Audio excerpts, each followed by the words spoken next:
Bihar state 2024 परीक्षा के लिए अनिवार्य प्रश्न पत्र फुल ऑल सब्जेक्ट मतलब जितने भी विषय सबके लिए अनिवार्य है शिक्षण कला एवं अन्य दक्षता। इसका प्रीवियस ईयर सेट 8 है। इसके पहले मैंने 7 सेट ऑलरेडी डिस्कस कर दिया है। ये आपका 8वां सेट है। ये जो आपका क्वेश्चन है 8/9/2023 सेकेंड शिफ्ट का पूछा गया क्वेश्चन है। देखिए यहाँ पे ये जितने भी आपको प्रीवियस ईयर क्वेश्चन दिख रहे हैं आने वाली अपकमिंग वीडियो में मैं सबको यहाँ पे कवर करने वाला हूँ। ये 7 सेट जैसे कि मैंने आपको बतलाया मैंने पहले करवा दिया है। इस वीडियो को जरूर देखिएगा क्योंकि कुछ सीमित टॉपिक से ही बार बार क्वेश्चन घुमा के आ रहे हैं। ये क्वेश्चन आपकी परीक्षा के लिए बहुत बहुत महत्वपूर्ण है, तो वीडियो जरूर दे जाकर देखिएगा। आपके पास समय नहीं होगा डबल स्पीड में देखिए, लेकिन परीक्षा से पहले बिल्कुल देख लीजिएगा। चैनल पर पहली बार आए हैं, शिक्षक अभ्यर्थी हैं, आपको लग रहा है कि आपके परीक्षा से संबंधित यहाँ पे कंटेंट प्रोवाइड किए जा रहे हैं, सब्सक्राइब जरूर करिएगा। इस तरीके की वीडियो बनाने में काफ़ी इफर्ट लगता है, तो आप लोगों से रिक्वेस्ट है कि लाइक जरूर करेंगे। देखिए यहाँ पर टॉपिक मैंने कवर किया है, जितने भी टॉपिक आपके शैक्षणिक कला और दक्षता से बनते हैं, teaching aptitude, GK, GS, math, reasoning, वो सब मैंने यहाँ पर कवर किया हुआ है। तो चलिए यहाँ पर वीडियो को शुरू करते हैं। पहला क्वेश्चन देखिए, एक अधिक संख्या वाली कक्षा में सबसे उपयोगी विधि है। यहाँ पर आपके 4 ऑप्शन दिए गए हैं। पहला ऑप्शन वाद विवाद एवं विचार विमर्श, दलगत कार्य, व्याख्यान, स्व अध्ययन। अगर आंसर की बात करूँ तो ऑप्शन सी इसका करेक्ट आंसर हो जाएगा। यदि आप इसका पीडीएफ फाइल डाउनलोड करना चाहते हैं तो डिस्क्रिप्शन में मेरा एक ग्रुप है, टेलीग्राम ग्रुप, टीचर्स का ग्रुप है। वहाँ पर जितने भी शिक्षक अभ्यर्थी हैं ऑलरेडी जुड़े हुए हैं, आप लोग भी यहाँ पर जुड़ जाइएगा, आपको वहीं पर पीडीएफ शेयर कर दिया जाएगा। अगला क्वेश्चन, छात्र छात्राओं के मिश्रित कक्षा में सहयोग उन्नत करने हेतु अच्छी विधि है। पहला ऑप्शन दलगत कार्य, ऑप्शन बी व्याख्यान, ऑप्शन सी प्रदर्शन और ऑप्शन डी सम्मिश्रित विधि। आंसर की बात करें तो ऑप्शन ए इसका करेक्ट आंसर हो जाएगा।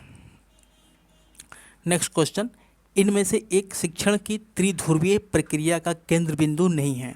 फर्स्ट ऑप्शन शिक्षण वृद्धि, ऑप्शन बी शिक्षक, ऑप्शन सी शिक्षार्थी, ऑप्शन डी विषय वस्तु। आंसर की बात करें तो ऑप्शन ए यहाँ पे करेक्ट आंसर हो जाएगा। नेक्स्ट क्वेश्चन, शिक्षण का लक्ष्य है सूचना प्रदान करना, छात्रों को क्रिया में शामिल करना, ज्ञान अंतर्निविष्ट करना, व्यवहार में वांछित बदलाव लाना। इसका आंसर हो जाएगा ऑप्शन नंबर डी, व्यवहार में वांछित बदलाव लाना। आगमन विधि है व्यधन, अभ्यास, विशिष्ट से सामान्य की ओर, सामान्य से विशिष्ट की ओर। यहाँ पे ऑप्शन सी करेक्ट आंसर हो जाएगा, विशिष्ट से सामान्य की ओर। नेक्स्ट क्वेश्चन, सुकरात विधि है जिसे सुकराती पद्धति भी कहा जाता है। ऑप्शन देखिए, व्याख्यान प्रदर्शन, अनुसंधान, प्रश्न उत्तर, व्यधन। ऑप्शन सी यहाँ पे करेक्ट आंसर हो जाएगा, व्यधन, सॉरी प्रश्न उत्तर। नेक्स्ट क्वेश्चन, इनमें से एक परियोजना विधि के लिए सही नहीं है। शिक्षक केंद्रित, वास्तविक जीवन में संपादित, सामाजिक वातावरण में घटित, उद्देश्यपूर्ण क्रिया। ऑप्शन ए इसका करेक्ट आंसर हो जाएगा, शिक्षक केंद्रित। नेक्स्ट, नाटक या भूमिका निर्वाह अनुकूल है पढ़ाने के लिए। विज्ञान, गणित, इतिहास, भूगोल। इसका आंसर हो जाएगा ऑप्शन नंबर सी, इतिहास।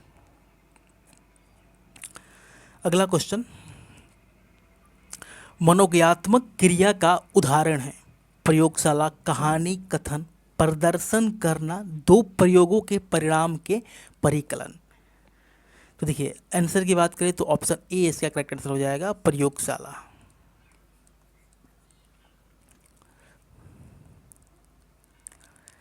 नेक्स्ट क्वेश्चन, विषय वस्तु को आसान रूप में प्रस्तुत करने का नियम है शिक्षण विधि, शिक्षण सिद्धांत, शिक्षण प्रविधि, शिक्षण कार्यनीति।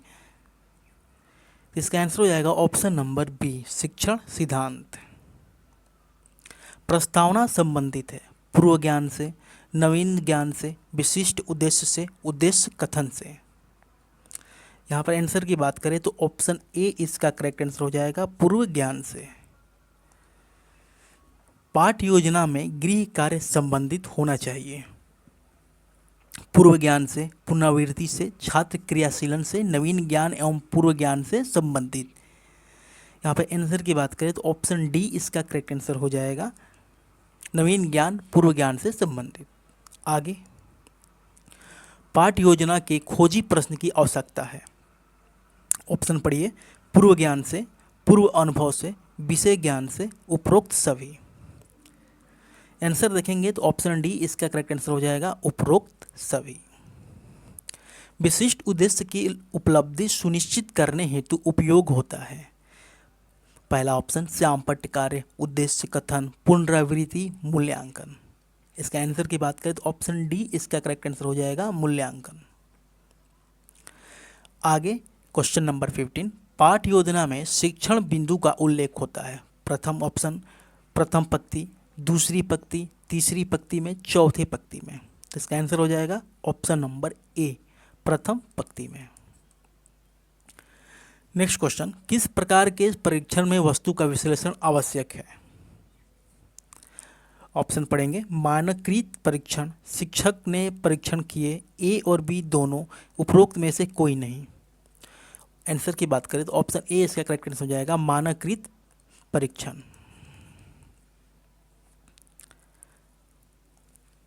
किस प्रकार के परीक्षण में छात्रों के प्रदर्शन की तुलना अन्य छात्रों से की जाती है? ऑप्शन यहाँ पढ़िएगा, वस्तुनिष्ठ संदर्भित परीक्षण, मानक संदर्भित परीक्षण, मानदंड संदर्भित परीक्षण, उपरोक्त में से कोई नहीं। यहाँ पे आंसर देखेंगे तो ऑप्शन नंबर बी इसका करेक्ट आंसर हो जाएगा, मानक संदर्भित परीक्षण।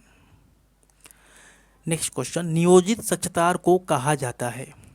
ऑप्शन देखेंगे यहाँ पर, संरचनात्मक साक्षात्कार, केंद्रित साक्षात्कार, पैनल साक्षात्कार, समूह साक्षात्कार। ऑप्शन यहाँ पे आंसर की बात करते हैं तो ऑप्शन बी इसका करेक्ट आंसर हो जाएगा, केंद्रित साक्षात्कार। अगला क्वेश्चन, क्वेश्चन नंबर 19, किस साक्षात्कार विधि में चर्चा एक विधि पर केंद्रित होती है? संरचनात्मक साक्षात्कार, केंद्रित साक्षात्कार, पैनल साक्षात्कार, समूह साक्षात्कार। इसके आंसर की बात करें तो ऑप्शन बी इसका करेक्ट आंसर हो जाएगा, केंद्रित साक्षात्कार। Next question, question number 20, item विश्लेषण आमतौर पर यह पता लगाने में केंद्रित होता है, ध्यान भटकाने वाले की प्रभावशीलता, सुविधा सूचकांक, भेदभाव शक्ति, उपरोक्त सभी। यहाँ पे आंसर देखिए ऑप्शन डी हो जाएगा, उपरोक्त सभी। नेक्स्ट क्वेश्चन पढ़ते हैं, सत्य असत्य परीक्षण में सबसे महत्वपूर्ण लाभ है? ऑप्शन, अनुमान लगाने का उन्मूलन, व्यापक नमूनाकरण, आइटम वैधता, उपरोक्त में से कोई नहीं। इसके आंसर की बात करें तो ऑप्शन बी इसका करेक्ट आंसर हो जाएगा, व्यापक नमूनाकरण। नेक्स्ट क्वेश्चन, क्वेश्चन नंबर 22, यदि किसी वस्तु का कठिनाई सूचकांक 5% है तो वह मुश्किल, बहुत आसान, आसान, स्वीकार्य है। तो यहाँ पर ऑप्शन से इसका आंसर देखेंगे तो ऑप्शन ए करेक्ट आंसर हो जाएगा, मुश्किल। आमतौर पर अंकन और रिपोर्टिंग प्रणाली प्रकार है। ऑप्शन देखिए, माता पिता को पत्र, पारंपरिक अंकन प्रणाली, पास फेल प्रणाली, उपरोक्त सभी। ऑप्शन डी यहाँ पे करेक्ट आंसर हो जाएगा, उपरोक्त सभी। मापन मूलतः है संख्यात्मक मूल्य, गुणात्मक मूल्य, मूल्य निर्णय, उपरोक्त में से कोई नहीं। इसका आंसर देखिए ऑप्शन ए करेक्ट आंसर हो जाएगा, संख्यात्मक मूल्य। नेक्स्ट क्वेश्चन, मूलतः मूल्यांकन है, गुणात्मक मूल्य, संख्यात्मक मूल्य, मूल्य निर्णय, उपरोक्त में से कोई नहीं। तो इसका आंसर ऑप्शन सी यहाँ पर हो जाएगा, मूल्य निर्णय। अगला क्वेश्चन, एक पेपर में एक छात्र का स्कोर है, मूल्यांकन, परीक्षण, माप, उपरोक्त सभी। इसका आंसर हो जाएगा ऑप्शन नंबर डी, उपरोक्त सभी। एक परीक्षण आमतौर पर प्रश्न का उत्तर देता है, कितना अच्छा है, कितना अच्छा, कितना, उपरोक्त में से कोई नहीं। ऑप्शन डी इसका करेक्ट आंसर हो जाएगा, उपरोक्त में से कोई नहीं। क्योंकि देखिए परीक्षा आमतौर पर यह मापता है कि व्यक्ति ने किसी विशेष विषय या क्षेत्र में कितना ज्ञान अर्जित किया है, वह उस ज्ञान को कितनी अच्छी तरह से उपयोग करता है। यहाँ पर ऑप्शन डी इसका करेक्ट आंसर हो जाएगा। अगला क्वेश्चन, का उपयोग सीखने की प्रक्रिया में निगरानी के लिए किया जाता है? तो देखिए यहाँ पर ऑप्शन बात करते हैं, ऑप्शन बी हो जाएगा, रचनात्मक मूल्यांकन का उपयोग सीखने की प्रक्रिया की निगरानी के लिए किया जाता है। अगला क्वेश्चन 29, दृष्टिकोण माप के लिए किस पैमाने का उपयोग किया जाता है? ऑप्शन पढ़िए, प्रक्षेप्य पैमाना, लिकर्ट स्केल, सामान्य पैमाना, तकनीकी पैमाना। आंसर की बात करें तो ऑप्शन बी इसका करेक्ट आंसर हो जाएगा, लिकर्ट स्केल। आगे योग्यता परीक्षण का उपयोग यह मापने के लिए किया जाता है। ऑप्शन देखिए, वर्तमान उपलब्धि, योग्यता प्राप्त की संभावित क्षमता, समग्र मानसिक क्षमता। ऑप्शन बी इसका करेक्ट आंसर हो जाएगा। यदि आपको वीडियो पसंद आ रहा है, लग रहा है कि मैंने आपके लिए थोड़ा सा मेहनत किया है, तो लाइक जरूर कीजिएगा। बहुत सारे लोग वीडियो देखते हैं लेकिन लाइक नहीं करते हैं, तो रिक्वेस्ट है आप लोग से, लाइक जरूर करेंगे। निम्नलिखित में से कौन सहमति की आयु विधेयक का विरोध करने के लिए जाना जाता है? बेहरामजी मालाबारी, बाल गंगाधर तिलक, महात्मा गांधी, बिपिन चंद्र पाल। इसके आंसर की बात करें तो ऑप्शन बी इसका करेक्ट आंसर हो जाएगा, बाल गंगाधर तिलक। नेक्स्ट क्वेश्चन, कौन सा भारतीय राज्य भूटान के साथ सबसे लंबी भूमि सीमा साझा करता है? Assam, Sikkim, Arunachal Pradesh, Paschim Bangal. Answer option A Assam हो जाएगा। असम जो है भूटान के साथ 267 किलोमीटर सीमा साझा करता है। उसके बाद अरुणाचल प्रदेश 217 किलोमीटर करता है। पश्चिम बंगाल की बात करें तो 183 किलोमीटर की सीमा यहाँ पर साझा करता है। सिक्किम 32 किलोमीटर की सीमा साझा करता है भूटान के साथ। ओवरऑल टोटल बात करें तो 699 किलोमीटर भारत की सीमा जो है भूटान के साथ साझा होती है। अगला क्वेश्चन देखिए, वाणिज्यिक बैंकों की अपने ऋणों और अग्रिमों का विस्तार करके जमा राशि का विस्तार करने की शक्ति को निम्नलिखित में से क्या कहा जाता है? पूंजी विस्तार, क्रेडिट विस्तार, क्रेडिट नियंत्रण, क्रेडिट निर्माण। आंसर ऑप्शन डी हो जाएगा, क्रेडिट निर्माण।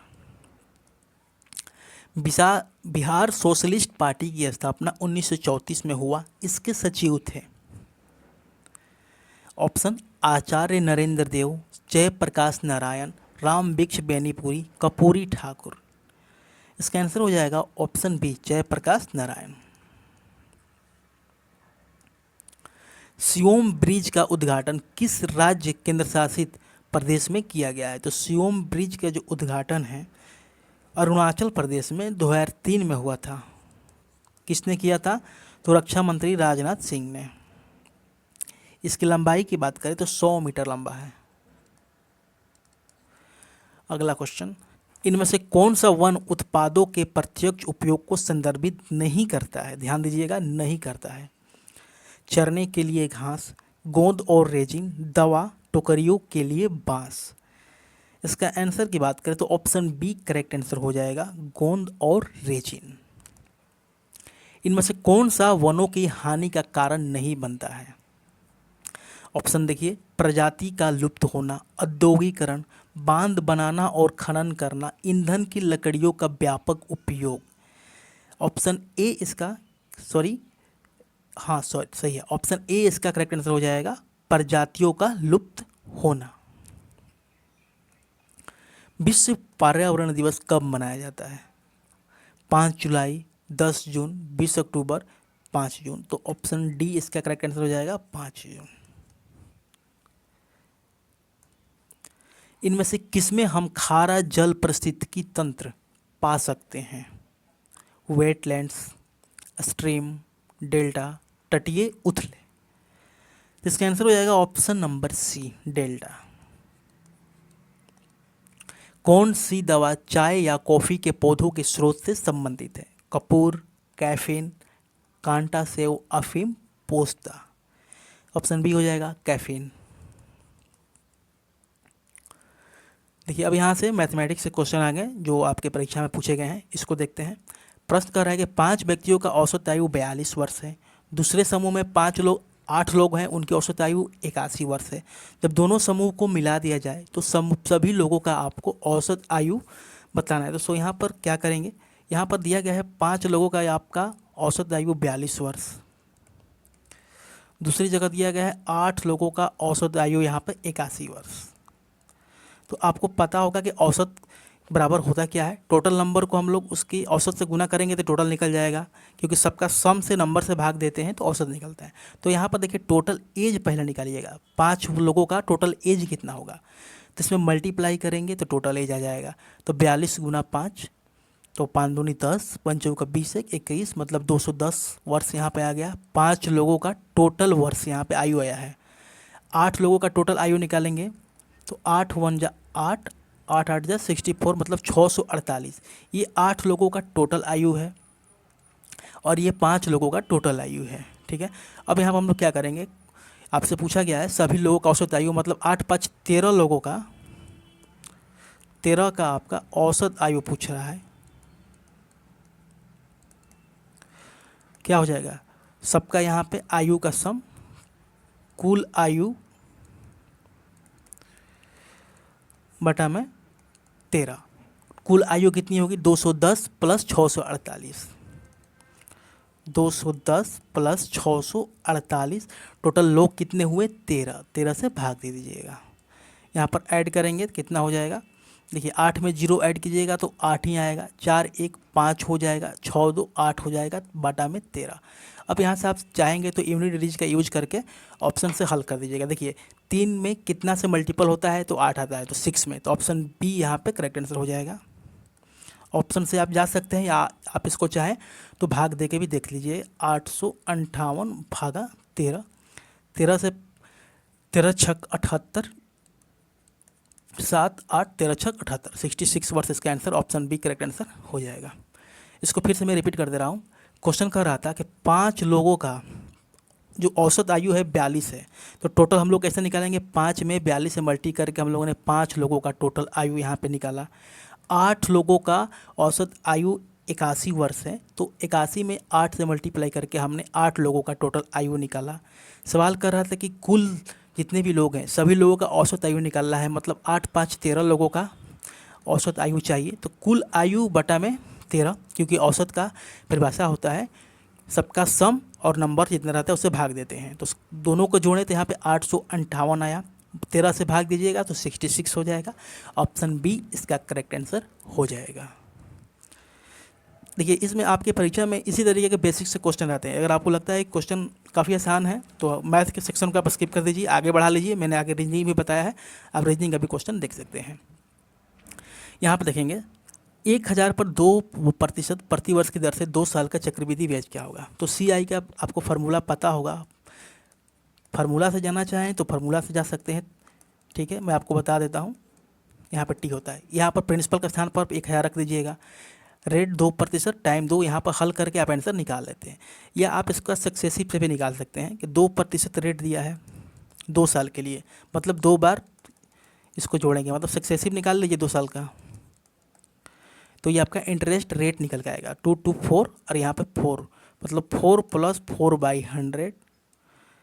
यहाँ पर 100 को हटाएंगे तो ऊपर डेसिमल लग जाएगा 0.04। अगर मैं बात करूँ तो 4.04%। ठीक है, तो इतना प्रतिशत का इसको इंटरेस्ट मिलेगा। किस पे मिलेगा, तो 1000 पे। तो 1000 का आपको 4.04% निकालना है। प्रतिशत हटाएंगे तो बटे में 100 लग जाएगा, और ये डेसिमल हटाएंगे तो बटे में फिर 100 लगेगा, क्योंकि देखिए डेसिमल हटता है उसके बाद जितना यहाँ पे डिजिट रहता है उतना जीरो, मतलब यहाँ पर 2 जीरो लग जाएगा, तो ये भी 100 बन जाएगा। इसको काटेंगे तो 2 जीरो से ये 2 जीरो कट गया, 1 जीरो से 1 जीरो कटा, सिर्फ नीचे 10 बचा है, तो यहाँ पर 404 बटा में 10, इसको हटाएंगे तो इसका हो जाएगा 40.4, जो कि ऑप्शन सी इसका करेक्ट आंसर हो जाएगा। आई होप आपको ये समझ में आया होगा। इसको फिर से रिपीट कर देते हैं। देखिए CI का फार्मूला आप इस तरीके से भी निकाल सकते हैं, ये वाला फार्मूला का प्रयोग करके। इसको आप जब बताना चाहिए बना लीजिएगा। मैंने क्या किया कि इसका जो रेट है इसका सक्सेसिव निकाल दिया, 2 साल का सक्सेसिव, 2 + 2 दोनों का मल्टीप्लाई करके 100 से भाग। सक्सेसिव का फार्मूला होता है A + B + AB बटा में 100। यहाँ पर दोनों साल का इंटरेस्ट सेम है, तो A के लिए भी मैंने 2 ही रखा और B के लिए भी मैंने 2 ही रखा। तो ये फार्मूला के यूज करके आप इसका सक्सेसिव परसेंटेज निकालेंगे, जो कि इतना है। या उसके बाद आपको प्रिंसिपल से इसका अमाउंट निकालना है, जो कि आ जाएगा 40 + 4%। नेक्स्ट क्वेश्चन देखिए, यहाँ पे आरोही क्रम में व्यवस्थित करना है। आरोही और अवरोही 2 क्रम होते हैं। आरोही मतलब आपको यहाँ पर सबसे पहले छोटा लिखना है, उसके बाद बड़ा, मतलब बढ़ते क्रम में होता है। ठीक है, तो यहाँ पर भिन्न को पहले लिख लीजिए, 5/8, दूसरा है 7/12, तीसरा है 3/4, उसके बाद 13/16। एक तो इसका पहला तरीका है कि सबको भाग देकर डेसिमल निकाल लीजिए, और वहाँ से भी लिख सकते हैं। दूसरा तरीका है कि इसका जो डिनोमिनेटर है, मतलब यहाँ जो जो हर है, हिंदी में इसको हर कहते हैं या इसको इंग्लिश में डिनोमिनेटर कहते हैं, उसको बराबर कर दीजिए, मतलब सबका डिनोमिनेटर इक्वल कर दीजिए। तो इक्वल कैसे करेंगे, तो सबका एलसीएम देखिए 8, 12, 4, 16 का एलसीएम क्या होगा। एलसीएम आपको डायरेक्टली दिख जाना चाहिए 48। यदि आपको इस तरीके से नहीं दिख रहा है तो आप निकाल लीजिए ऐसे 8, 12, 4, 16, इस तरीके से आप एलसीएम इसका निकाल सकते हैं। तो इतना तो आप कर सकते हैं। तो चलिए, सबको यहाँ पे डिनोमिनेटर में 48 बनाना है। इसको 48 बनाने के लिए क्या करना होगा, नीचे 6 से गुना करना होगा। तो नीचे जितना से करेंगे उतना ऊपर से भी करना पड़ेगा। मतलब इसका वैल्यू कितना आ जाएगा, 635/48। इसको देखिए 48 बनाने के लिए नीचे कितना से गुना करना होगा, 4 से। तो ऊपर भी करेंगे 4 से। तो इसका वैल्यू आ जाएगा 28/48। मैं यहाँ पे सबका डिनोमिनेटर मतलब हर को बराबर कर रहा हूँ। यहाँ पर 12 से मल्टीप्लाई करेंगे तो 48 आएगा। ऊपर भी आपको 12 से मल्टीप्लाई करना पड़ेगा, तो ये हो जाएगा 36/48। यहाँ पर 16 में 3 से मल्टीप्लाई कीजिएगा तो ऊपर भी 3 से मल्टीप्लाई करना पड़ेगा, तो ये हो जाएगा 39/48। अब ये आपको देखना है कि सबसे छोटा कौन है, जिसका नंबरेटर मतलब अंश सबसे छोटा होगा वो संख्या सबसे छोटी होगी। ठीक है, अंश को नंबरेटर कहते हैं। तो सबसे छोटा हमको लिखना है। सबसे छोटा देखिए 28 है, तो 1 नंबर पे ये आएगा। इसके बाद ये तो हो गया। दूसरे नंबर पर 30 है, तो 2 नंबर पे ये आएगा। तीसरे नंबर पर 36 है, ये 3 नंबर पे आएगा। और ये 4 नंबर पे आएगा। तो लिख देते हैं 1 नंबर का 7/12। उसके बाद 2 नंबर पर 5/8। तीसरे नंबर पर है 3/4। कैसे लिख रहा हूँ, देखिए 3 नंबर पे मैंने इसको लिखा, तो इसका ये वाला तो आपको लिखना है ना, ओरिजिनल तो ये है। और लास्ट में हो जाएगा 13/16। तो देखिए किस ऑप्शन में है, तो option number D correct answer हो जाएगा। आई होप आपको समझ में आया होगा। चलिए अगला क्वेश्चन को देखते हैं। यहाँ पर एक चीज़ यहाँ पर कन्फ्यूजिंग है, GCD आपको पता नहीं होगा तो आप सवाल को नहीं बना पाइएगा, कन्फ्यूज रह पाएंगे। छोटी सी चीज़ है, पता होनी चाहिए। इसका हिंदी में फुल फॉर्म होता है ग्रेटेस्ट कॉमन डी है ना डिवाइजर, ग्रेटेस्ट कॉमन डिवाइजर। इसको HCF भी कहते हैं, HCF का दूसरा नाम है। आपने बचपन में या किसी भी आर्थ सवाल बुक में ही पढ़ा होगा, LCM गुना HCF equal to first number गुना सेकंड नंबर। बस यही फार्मूला है, इसी का आपको यूज करना है। LCM गुना HCF फर्स्ट नंबर गुना सेकंड नंबर। LCM कितना है आपके पास, LCM के स्थान पर रखेंगे 138। HCF आपने यहाँ पर रखा 23। चूँकि संख्याएँ रेशियो में है, तो रेशियो को हम लोग क्या करते हैं, x लगा देते हैं। तो अगर मान लेते हैं पहली संख्या 1x है तो दूसरी 6x हो जाएगी। इतना आपको पता होगा कि रेशियो को हम लोग हटाएंगे तो कोई भी यहाँ पर कांस्टेंट वैल्यू दे देते हैं। हम लोग यहाँ पर k दे दिए, x दे दिए हैं। ठीक है, पहली x हो गई, दूसरी 6x हो गई। तो यहाँ पर हो जाएगा 1x या 6x। इधर मल्टीप्लाई करेंगे, उसको थोड़ा सा रोक देते हैं। अब इसको इधर ला देते हैं अच्छा लगने के लिए। तो x में 6x करेंगे तो हो जाएगा 6x²। इसको ऐसे ही रहने देंगे क्योंकि अभी हमको 6 से कटाना है। अब यहाँ पर देखिए 6 से कट जाएगा, 6 2 जा 12, 6 3 जा 18। तो x² का यहाँ पर वैल्यू आया 23 गुना 23। स्क्वायर हटाएंगे तो x का मान आ जाएगा 23। आपसे पूछा क्या है, दोनों में सबसे बड़ी संख्या कौन है। बड़ी संख्या देखिए वो है 6x। x का वैल्यू कितना है 23। मल्टीप्लाई करेंगे 6 3 18, 6 2 12, 1 13, 138। ऑप्शन नंबर बी यहाँ पे करेक्ट आंसर हो जाएगा। आई होप आपको समझ में आया होगा। चलिए अगले क्वेश्चन पर चलते हैं। टाइम एंड नहीं, हाइट एंड डिस्टेंस से क्वेश्चन है। देखिए यहाँ पे कह रहा है 6 मीटर हाइट है, 6 मीटर ऊंचाई टावर की छाया जमीन पर 2√3 मीटर लंबाई पर पड़ती है। ये वाला दिया गया है आपको 2√3। इसका नामकरण कर देते हैं ABC। इसको थीटा तो ये भी हो जाता है थीटा। ये आपका यहाँ पर मान लेते हैं सूर्य है। तो आपसे पूछा है सूर्य की ऊंचाई निकालनी है, तो tan थीटा यहाँ पर लगाएंगे। tan थीटा बराबर क्या होता है, आपने 9th में या 12th में पढ़ा होगा। tan थीटा बराबर हाइट, या आप हिंदी में लिख देता हूँ लंब बटा आधार, हाइट बटा बेस होता है। देखिए हाइट क्या है 6 है, आधार क्या है 2√3 है। ये हो जाएगा आपका tan थीटा। 2 से कटेगा 3 बार में, तो यहाँ पर आ जाएगा 3/√3। एक चीज़ आपको यहाँ पर ध्यान देना है, 3 की बात करें तो 3 को आप इस तरीके से भी लिख सकते हैं √3 गुना √3, क्योंकि √3 और √3 में गुना करते हैं तो 3 ही आ जाता है। तो 3 की जगह पर हम लोग √3 एंड √3 रखेंगे, तो ये √3 से √3 कैंसिल हो जाएगा। तो tan थीटा का मान यहाँ पे आ जाएगा √3, और यहाँ पे हो जाएगा √3 बराबर होता है tan 60 डिग्री। तो tan कट जाएगा, थीटा का मान आ जाएगा 60 डिग्री। तो ऑप्शन ए इसका करेक्ट आंसर हो जाएगा। तो चलिए अगला क्वेश्चन को देखते हैं। मैराथन का अर्थ दौड़ना है, जैसे हाइबरनेशन का अर्थ है। यहाँ से रीजनिंग के क्वेश्चन शुरू हो जाते हैं। इसका आंसर हो जाएगा ऑप्शन नंबर डी, नींद। देखिए नीचे दिए गए शब्दों की श्रेणी से संबंधित विकल्प का आपको चयन करना है। सिनेमा अभिनेता से संबंधित है, तो निर्देशक किससे संबंधित होगा, ऑप्शन किताब, रोग, प्रिंसिपल, ऑप्शन डी रंगमंच से संबंधित होगा। अगला क्वेश्चन देखिए, यहाँ सीरीज दिया गया है, बतलाना है कि नेक्स्ट यहाँ पैटर्न क्या होगा। तो सीरीज लिखिए 7, 10, 8, 11, 9, 12। अल्टरनेट सीरीज है, देखिए 7 से 8, 8 से 9, 9 से यहाँ पे 10 आएगा। इस तरीके से देखेंगे हम लोग, तो 10 से 11, 11 से 12 और यहाँ पे 13 आ जाएगा। आपसे पूछा है ये वाला, तो 10 हो जाएगा, ऑप्शन बी इसका करेक्ट आंसर हो जाएगा 10।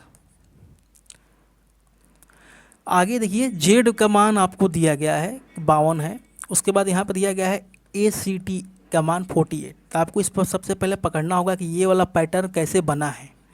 उसके बाद आपको यहाँ पर बैट का वैल्यू बताना है कि BAT का मान क्या होगा। तो देखिए जेड का प्लेस वैल्यू मतलब कितने नंबर पे आता है, तो 26 नंबर पे आता है, उसका डबल कर दिया गया तो आ गया 52। एक्ट में ए का वैल्यू होता है 01, सी का होता है 3 और यहाँ पे टी का होता है 20। तो 20 3 23 एक 24, 24 को जब हम डबल करते हैं तो 48 आता है, मतलब सबका सम करके 2 से मल्टीप्लाई, यही आपको करना होगा। सबका सम, बी का वैल्यू होता है 2, ए का होता है 1, टी का होता है 20, सबको जोड़ेंगे हो जाएगा 23 और 23 को डबल कर दीजिएगा तो 46। ऑप्शन डी इसका करेक्ट आंसर हो जाएगा। आई होप आपको समझ में आया होगा कि इसमें किया क्या गया है। नेक्स्ट क्वेश्चन देखिए ब्लड रिलेशन का है। यहाँ पर अगर हम मेल की बात करें तो मेल को मैं प्लस से यहाँ पर डिनोट करता हूँ।